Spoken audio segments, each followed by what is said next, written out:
آپ پھر میں کہوں گا ذرا طاری کیجئے، اسے فرض کیجئے، اسے سوچئے۔ اگر اس حدیث پر ہمارا دل ٹھکا ہوا ہو تو کسی سے ڈر ہوگا؟ یہ مجھے نقصان نہ پہنچا دے، یہ میری رپورٹ خراب نہ کر دے، یہ میری انکریمنٹ نہ رکوا دے، یہ میرا یہ نہ بگاڑ دے، یہ میرا یہ نقصان نہ پہنچا دے۔ اس کا ڈر، اس کا ڈر، اس کا خوف، اس کی خوشامد، اس کے لیے جا کر طرح طرح سے اپنی عزت نفس کو ذلیل کروانا اس کے سامنے، یہ سب کچھ کیوں کرتا ہے انسان؟ جب سمجھتا ہے کہ اس کے ہاتھ میں میرا کوئی نفع ہے، اس کے ہاتھ میں میرے لیے کوئی ضرر ہے، یہ مجھے کوئی گزند پہنچا سکتا ہے، یہ مجھے کوئی نقصان پہنچا سکتا ہے، یہ میرا کوئی کام بنا سکتا ہے، یہ میری کوئی ضرورت پوری کر سکتا ہے، اسی کا نام شرک ہے۔ جہاں آپ نے یہ سمجھا کہ غیر اللہ کے اندر کوئی طاقت موجود ہے، وہی شرک ہے۔ بتوں سے تجھ کو امیدیں، خدا سے نو امیدی، مجھے بتا تو صحیح اور کافری کیا ہے؟ شرک تو یہ ہے۔ جس پر بھی تمہیں یہ خیال ہے، کلمہ ہے یہ کلمہ سوم، لا حول ولا قوت الا باللہ، ذرا اس پر دل کو کبھی اگر آپ تصور کریں، پھر فرض کریں، دل ٹھک جائے اس پر، کوئی طاقت نہیں۔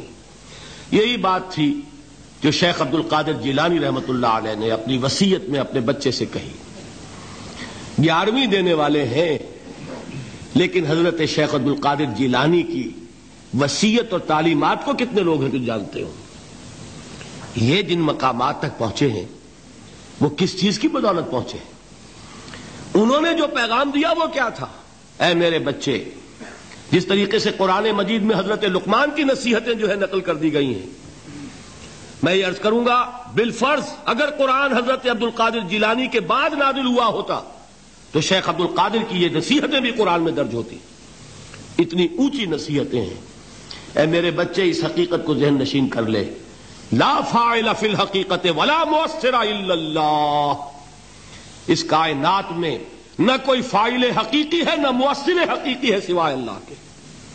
کسی شے میں کوئی تاثیر نہیں اگر اللہ نہ چاہے۔ آگ جلا نہیں سکتی اگر اللہ نہ چاہے، پانی ڈبو نہیں سکتا اگر اللہ نہ چاہے، زہر ہلاک نہیں کر سکتا اگر اللہ نہ چاہے، کوئی چیز فائدہ نہیں پہنچا سکتی اگر اللہ نہ چاہے۔ تو در در پہ کیوں سر جھکاتے ہو؟ در در پر کیوں جبیں سائی کرتے ہو؟ سب کے سامنے کیوں ہاتھ پھیلاتے ہو؟ ایک اللہ سے مانگو، ایک اللہ کے سامنے زمین پر اپنی جبین رکھو۔ لا فاعل فی الحقیقت ولا مؤثر الا اللہ۔ نظر آتا ہے ہمیں کہ پانی پیاس بجھا دیتا ہے، پیاس بجھانے کی صلاحیت پانی میں نہیں ہے، اللہ کے اذن سے۔ کھانا بھوک مٹا دیتا ہے، بھوک مٹانے کی صلاحیت کھانے میں نہیں ہے، اذن رب میں ہے۔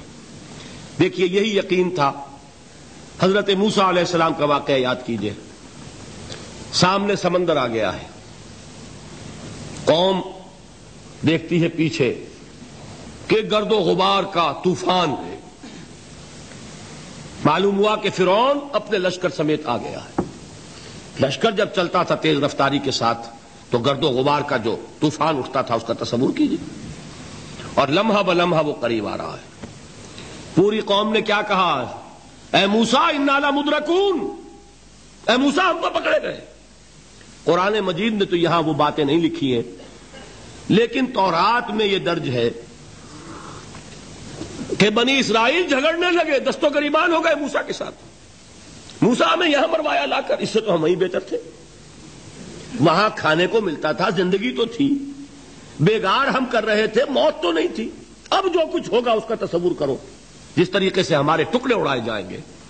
تو لڑ رہے ہیں حضرت موسیٰ علیہ السلام سے، یہ تورات کی تفصیل ہے۔ قرآن میں صرف اتنا آیا ہے، پریشان ہو کر انہوں نے کہا انا لمدرکون، موسیٰ ہم تو پکڑے گئے۔ اس وقت موسیٰ کا جواب کیا ہے؟ کلا ان معی ربی سیہدین، نہیں، میرے ساتھ میرا رب ہے، وہ راستہ دے گا۔ بتائیے کہاں راستہ نظر آ رہا ہے؟ یہ ہے ایمان بالغیب۔ راستہ نظر نہ آئے تب اللہ پر یقین ایمان ہے۔ جیب میں پیسے ہوں اور تب دل کو اطمینان ہے تو ایمان کس پر ہوا؟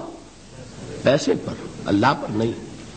جب وسائل و ذرائع نہ ہو اور پھر یقین ہو کہ اللہ مسبب الاسباب ہے، وہ اسباب کا پابند نہیں ہے، وہ اسباب کا محتاج نہیں ہے، اسباب اس کے محتاج ہیں، اگر یہ یقین ہے تو اللہ پر ایمان ہے، یہ نہیں ہے تو تمہارا ایمان اسباب پر ہے، وسائل پر ہے، ذرائع پر ہے، مادیات پر ہے، اللہ پر نہیں۔